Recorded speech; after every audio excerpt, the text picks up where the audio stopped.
டிவிகேவோட Salem meeting. இந்த மீட்டிங்கில் அவர் நிறைய பேசினார். ஒரு விஷயம் கூட சேலத்தை பற்றி பேசலை. ஏன்னா நான் சேலம் தான், அதனால் அவர் வந்து சேலத்தை பற்றி ஏதாவது பேசியிருப்பார், அதில் இருக்க பிரச்சனைகளை பற்றி ஏதாவது சொல்லுவார் அப்படின்னு நினச்சிட்டு இருந்தேன். But not even a single word related to Salem. அது செகண்டரி.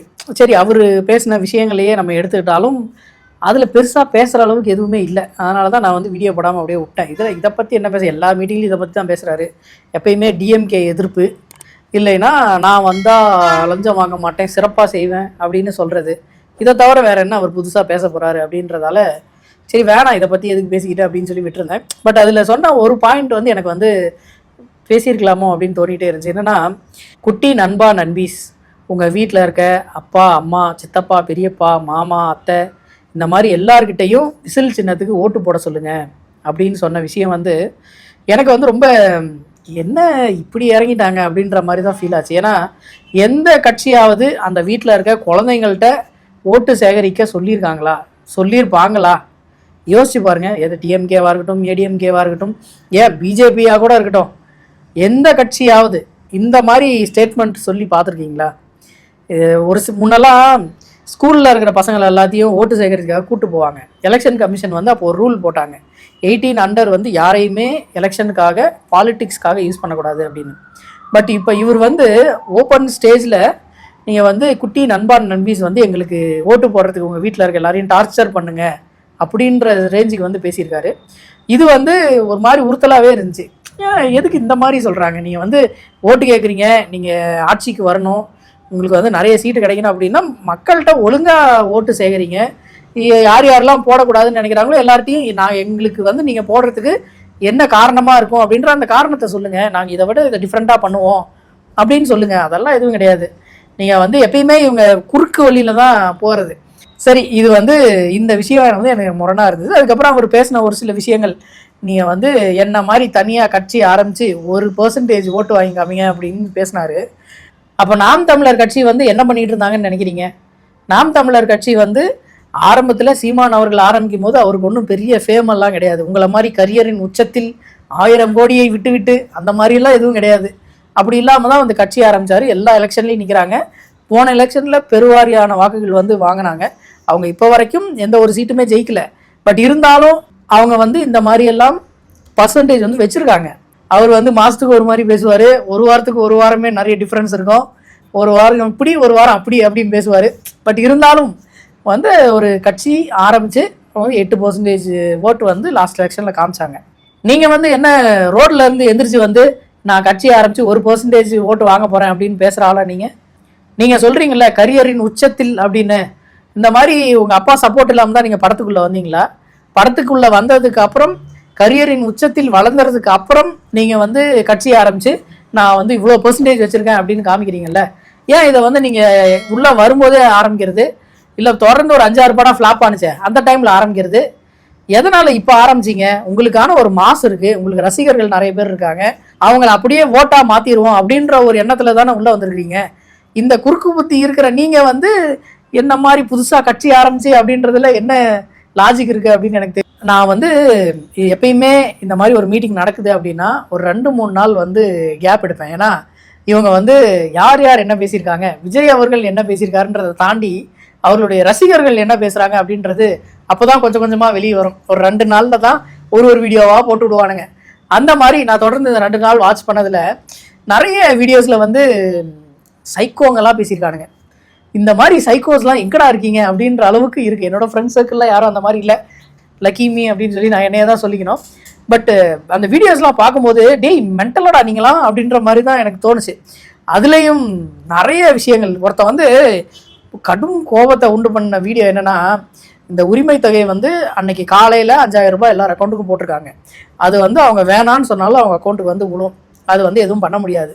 ஒரு அம்மா வந்து அந்த உரிமை தொகையை எடுத்திருக்காங்க அப்படின்றதால எங்கள் அம்மாவை இப்போ அடிச்சுட்டு தான் ப்ரோ வரேன், காலையில் எங்கள் அம்மாவை அடிச்சுட்டு தான் நான் வரேன் அப்படின்னு பெருமையாக சொல்கிறான். எங்க அம்மாவே அடிச்சான் ப்ரோ, அந்த காசு கூட எங்க அம்மாவை நீங்க அடிச்சுட்டு வந்தோம் ப்ரோ. அந்த காசு எனக்கு தேவையே இல்லை, அவங்க கொடுக்குற காசுல தான் நாங்க வாழ்க்கை கௌசியம் ஐடியா கிடையாது. டேய் சைக்கோங்களா அப்படின்னு தான் தோணுச்சு எனக்கு. இவன் வந்து அவங்க அம்மாவை அடிச்சுட்டு தான் ப்ரோ நான் இங்கே வரேன் அப்படின்றான். இதை வேற பெருமையாக சொல்கிறான். அந்த அளவுக்கு தான் சைக்கோங்கள் இந்த கட்சியில் இருக்காங்களா அப்படின்றத ஒரு கேள்வி வந்து நமக்கு வருது.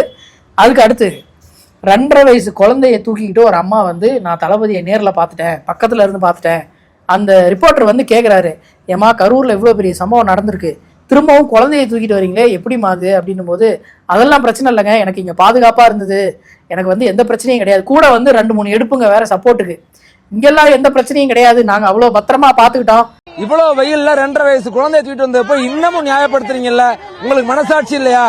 எங்க தளபதியை பார்க்கணும், எங்களுக்கு அதுதான் முக்கியம். சேஃப்டி இல்ல, மனசாட்சியெல்லாம் இல்ல, எங்க தளபதிக்கு அப்புறம் தான் எங்களுக்கு மனசாட்சியே. இந்த மாதிரி கேள்வி கேட்கும்போது அந்த அம்மாவால பதில் சொல்ல முடியலன்னொடனே முட்டு கொடுக்கறதுக்கு இன்னொரு 5-6 பேர், நாங்க பத்திரமா பாத்துக்கிட்டாங்க, அதெல்லாம் எதுவும் ஆகாதுங்க, உங்க தலைவர் சொல்லியிருக்காரு, உங்களோட பொதுச் செயலாளர் சொல்லியிருக்காரு, குழந்தைகளை கூப்பிட்டு வரக்கூடாது, உள்ள அலோவ் பண்ணக்கூடாது, நீங்க எப்படி அலோவ் பண்ணீங்க அப்படின்னு கேட்டதுக்கு அதெல்லாம் இல்லைங்க, நாங்க பத்திரமா பாத்துக்கிட்டோம்.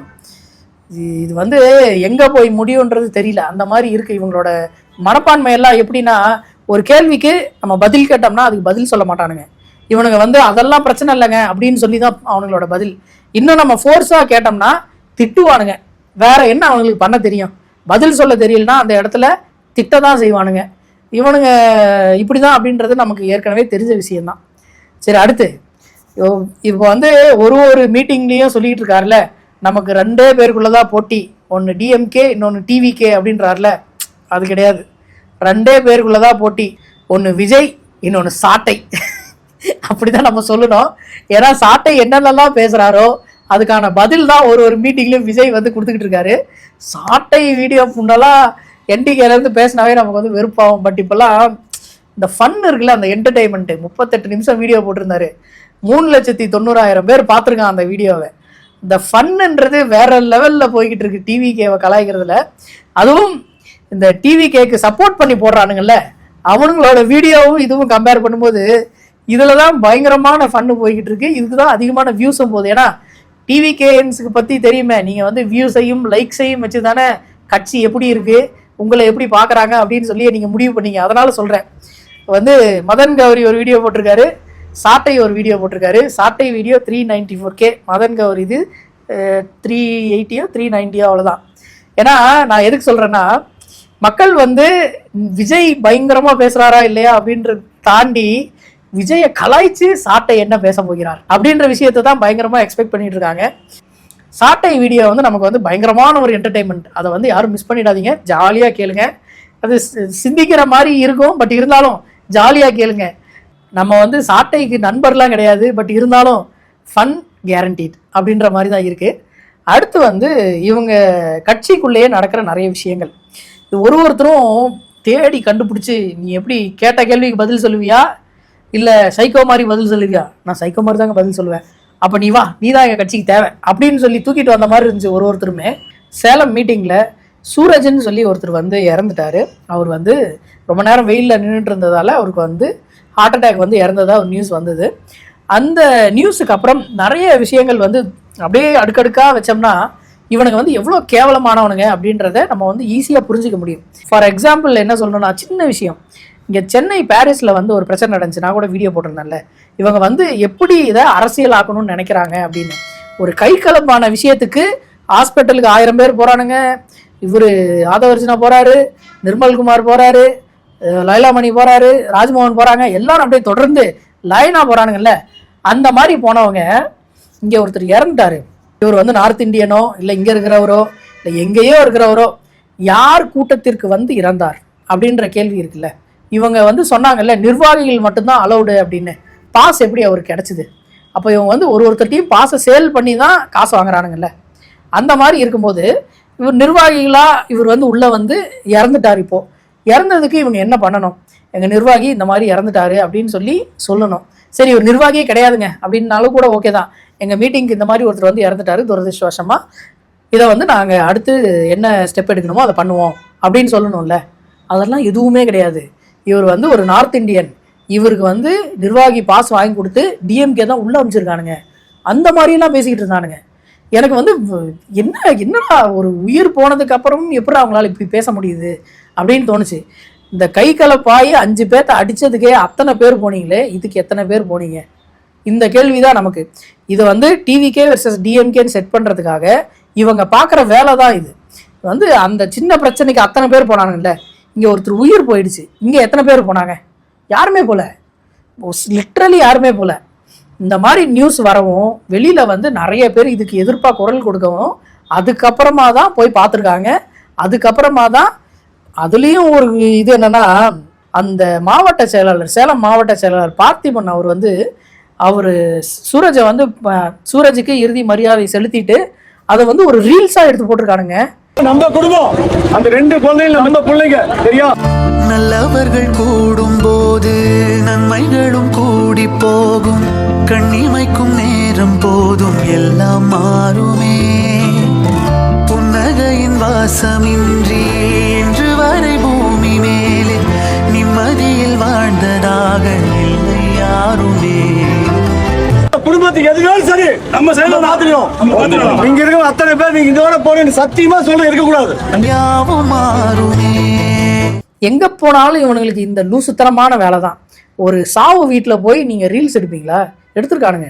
மாலை போட்டதுக்கு ரீல்ஸு, அவங்க வந்து மொத்தமாக வந்ததுக்கு ரீல்ஸு, கடைசியில் வந்து இது நம்ம குடும்பம், நம்ம இங்கே இவங்களுக்காக நிற்போமா அப்படின்னு கேட்குறதையும் ஒரு ரீல்ஸில் போட்டிருக்கானுங்க. இவனுங்க வந்து எந்த அளவுக்கு சைக்கோவாக இருக்கானுங்கன்றது இதன் மூலியமாக நமக்கு தெரியுதுல்ல. இப்போ இந்த சூரஜ்ன்றவர் வந்து இறந்துட்டார்ல, இதுக்கு வந்து என்னென்ன முட்டு கொடுக்கலாமோ எல்லாமே பண்ணானுங்க. இங்கே வந்து போலீஸ் வந்து தப்பான டைமில் வந்து எங்களுக்கு பெர்மிஷன் கொடுத்தாங்க, 12 to 3 எதுக்கு எங்களுக்கு பெர்மிஷன் கொடுக்கணும், நீங்கள் வந்து கரெக்டாக மதிய டைமில் எங்களுக்கு பெர்மிஷன் கொடுத்துட்டாங்க, அன்றைக்கி பயங்கரமான வெயில், அதனால தான் இப்படி ஆயிடுச்சு. டேய், பெர்மிஷன் வாங்கினதே நீங்கள் தான், 12 to 3 பெர்மிஷன் கேட்டிருக்கோன்னு மாவட்ட செயலாளர் ஒரு வீடியோவில் சொல்கிறாரு. நீங்கள் வந்து பெர்மிஷன் லெட்டர்லேயே 12 to 3 தான் பெர்மிஷன் கேட்டிருக்கீங்க. ஏன் காலையில் பெர்மிஷன் கேட்க முடியாதா? 10க்கு பிஃபோரு? சரி, அதை விடுங்க. ஈவினிங்கு ஆஃப்டர் 5 இவங்களுக்கு வந்து என்ன, மக்கள்லாம் நமக்காக அப்படியே வெயிலில் காத்து நிற்கணும், அப்போ வந்து நடுவில் நம்ம போய் கெத்தாக நின்று பேசணும் அப்படின்ற மென்டாலிட்டியில் இருக்காங்களா என்னன்னு தெரியல. இவங்க பண்ணுற ஒரு விஷயமும் அதே மாதிரி தான் இருக்குது. அடுத்து வந்து இது டிவிகேவோட நிர்வாகிகளுக்கான மீட்டிங். இதில் வந்து உங்கள் கட்சிக்காரர்கள் தான் எல்லாருமே இருக்காங்க. ஏதோ பொதுமக்கள்கிட்ட கேட்குற மாதிரி ஸ்டாலின் சாரா விஜயா அப்படின்னா விஜய் அப்படின்னோடனே அவ்வளோதான் முடிஞ்சிருச்சு, கதம் அப்படின்றாரு. என்ன சொல்கிறதுன்னு எனக்கு தெரியலங்க. அந்த மாதிரி தான் இருக்குது. இந்தியா பாகிஸ்தான் ஸ்ரீலங்காவில் மேட்ச் நடந்துச்சுல்ல, அந்த மேட்ச்சில் வந்து விசிலை பேன் பண்ணியிருக்காங்க. அப்போ கீழே ஒருத்தன் கமெண்ட் பண்ணியிருந்தான், என்னன்னா அங்கே இருக்கிற பிஎம்கே பற்றியா விசிலை பார்த்து பயம், இங்கே இருக்கிற சிஎம் சொல்லி தான் அங்கே வந்து விசிலை பேன் பண்ணியிருக்காங்க அப்படின்னு சொல்லி கமெண்ட் பண்ணிக்கிட்டு இருக்காங்க. எந்த ஒரு ஹை நாய்ஸ் எழுப்புற இதையும் எடுத்துகிட்டு போகக்கூடாதுன்னு சொல்லி ரூல்ஸ் போட்டிருக்காங்கடா, அதில் விசிலை பேன் பண்ணியிருக்காங்கடா அப்படின்னா அதெல்லாம் முடியாது, எங்களை பார்த்து பயப்படுறாங்க அப்படின்னு தான் பேசிகிட்டு இருக்காங்க. டேய், காமெடி பண்ணாமல் ஓரமாக போய் உட்காருங்கடா அப்படின்ற மாதிரி தான் இருக்குது. இப்போ ரீசெண்டாக ராஜ்மோகன் வந்து ஒரு ஃபங்க்ஷனில் பேசிகிட்டு இருக்கும்போது திடீர்னு ஒரு அம்மா வந்து மேடையில் ஏறி வந்து என்னை அடிக்கிறாங்க, என்னை வந்து கஷ்டப்படுத்துகிறாங்க அப்படின்னு சொல்லி இந்த அம்மா பேசிக்கிட்டு இருந்தாங்க. அந்த வீடியோவை கூட என்னன்னு பார்க்காம கீழே வந்து திமுகவின் சதி, டிவிகே நிர்வாகியை தாக்கிய திமுக அப்படின்னு சொல்லி போட்டுக்கிட்டு இருக்கானுங்க. அந்த வீடியோ வந்து பரப்பிக்கிட்டு இருக்காங்க எல்லா இடத்துலையும்.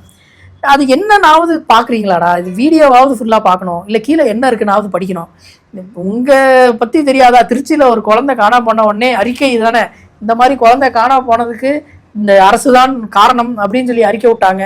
கடைசியில் அந்த குழந்தையே பிறக்கலாமா, அது வந்து அவங்க மாமியாரை ஏமாத்துறதுக்காக மருமகள் பண்ண வேலை அப்படின்னு சொல்லி நியூஸில் வந்துகிட்டு இருக்கு. இப்போ எங்கே தூக்கிட்டு போய் வச்சுக்குவானுங்க மூஞ்ச? அந்த மாதிரி தான் போய்கிட்டு இருக்கு. எதுவுமே கிராஸ் எக்ஸாமினேஷன் பண்ணுறது கிடையாது, எதையுமே இது கிரெடிபிளா அப்படின்னு செக் பண்ணுறது கிடையாது. சும்மா போடு போடு போடு தள்ளு டி அப்படின்ட்டு இருந்தால் போதும், டிஎம்கே எதிர்ப்பு அப்படின்னு தான் போட்டுக்கிட்டு இருக்கானுங்க. ராஜ்மோகன் அவர்கள் பேசிக்கிட்டு இருந்த அந்த ப்ரோக்ராமில் வந்து ஆக்சுவலாக என்ன நடந்ததுன்னா, அவங்களுக்கு வந்து மென்டலி இல்லா இருக்காங்க, தாலியெல்லாம் கையில் கழட்டி பேசிக்கிட்டு இருந்தாங்க. என்னை வந்து எங்கள் வீட்டில் இருக்க என் பேரண்ட்ஸ் வந்து என்னை அடிக்கிறாங்க அப்படின்னு சொல்லி அதில் பேசியிருந்தாங்க. உடனே இவனுங்க வந்து டிவிகே நிர்வாகியை தாக்கியது அப்படின்னு சொல்லி போட்டுக்கிட்டு இருக்கானுங்க. நிறைய ஷேர் பண்ணிக்கிட்டு இருக்காங்க, வேணா உங்களுக்கு ஷேர் பண்ணுறேன். அந்த மாதிரி பண்ணிக்கிட்டு இருக்கானுங்க.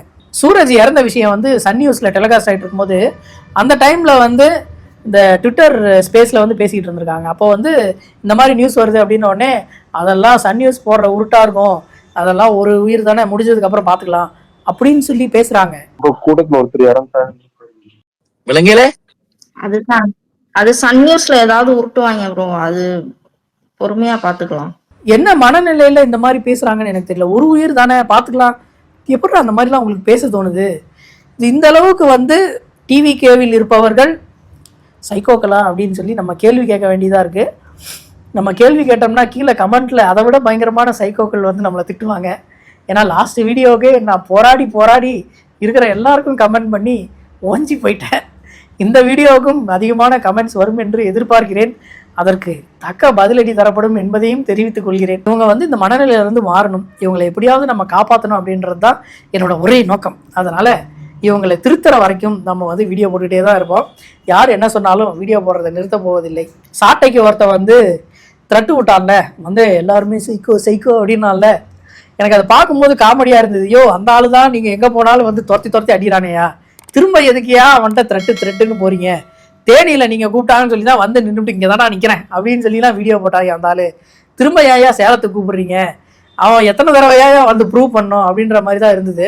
இந்த மிரட்டினா பயந்துருவாங்க அப்படின்னு நினைக்கிறாங்கல்ல, அந்த ஆளே பூந்து விளையாடிக்கிட்டு இருக்கான். எல்லாரும் ஃபன்னாக ஜாலியாக பார்த்துக்கிட்டு இருக்காங்க அந்த ஆள் வீடியோலாம். நீங்கள் வந்து நினைக்கிறீங்களா சாட்டையோட வீடியோ வந்து சும்மா ஃபன்னுக்கு பார்த்துக்கிட்டு இருக்காங்க, அதுக்கப்புறம் எதுவும் யோசிக்க மாட்டாங்கன்னு? ஒரு தடவை வீடியோ பார்க்கும்போது அவங்க மண்டையில் ஏதாவது ஏறும்ல, இந்த மாதிரி ஜாலியாக பேசுகிறாரு, ஜாலியாக இது பண்ணுறாருன்றதை தாண்டி இந்த மாதிரி தான் இந்த கட்சி இருக்கா அப்படின்னு சொல்லி நினைப்பாங்கல்ல. அந்த ஒரு சின்ன ஸ்பார்க்கு போதாதா உங்களை வந்து கவுக்கிறதுக்கு? அந்த வேலையை அவர் ஜாலியாக பார்த்துக்கிட்டு இருக்காரு. நீங்கள் என்னடான்னா நாங்கள் இன்னும் அவரை கொலை மிரட்டல் விடுறோம் அப்படின்னு சொல்லி விட்டுக்கிட்டு இருக்கீங்க. சாட்டை வந்து எத்தனை நாளாக கேட்குறாரு, இதை வாங்கடா டிபேட்டுக்கு வாங்கடா அப்படின்னு சொல்லி கேட்டுக்கிட்டு இருக்காரு. எவனும் வரவே மாட்டான், வந்தால் செஞ்சுருவாங்கல்ல. அந்த தாட் வந்து எல்லாருக்குமே இருக்குது. அப்படி வந்து டிவிகேவை காலி பண்ணுறதுக்கு இந்த ஒருத்தர் போதும் அப்படிம்பாங்கல்ல, அந்த ஒருத்தர் அவர் தான் நினைக்கிறேன். வந்து என்டிகே வளருதோ இல்லையோ, சாட்டை பயங்கரமாக வளர்ந்துக்கிட்டு இருக்காரு, செம ஃபன் மோடில் போய்கிட்டு இருக்காரு. நீங்கள் வந்து டிவிகே வெர்சஸ் டிஎம்கே விட்டுட்டு டிவிகே வெர்சஸ் சாட்டை அப்படின்னு சொல்லி போட்டிங்கன்னா தான் கரெக்டாக இருக்குன்னு நினைக்கிறேன். சாட்டையை வந்து மறைமுகமாக இது பண்ணணும் அப்படின்றதுக்காக சேலத்தில் வந்து ஒரு சாட்டையை விஜய் கையில் கொடுத்தாங்க. அவன் உங்கள்கிட்ட மாட்டலடா, நீங்கள் தான்டா அவன்கிட்ட மாட்டியிருக்கீங்க, அது தெரியாமல் இதெல்லாம் பண்ணிக்கிட்டு இருக்கீங்க.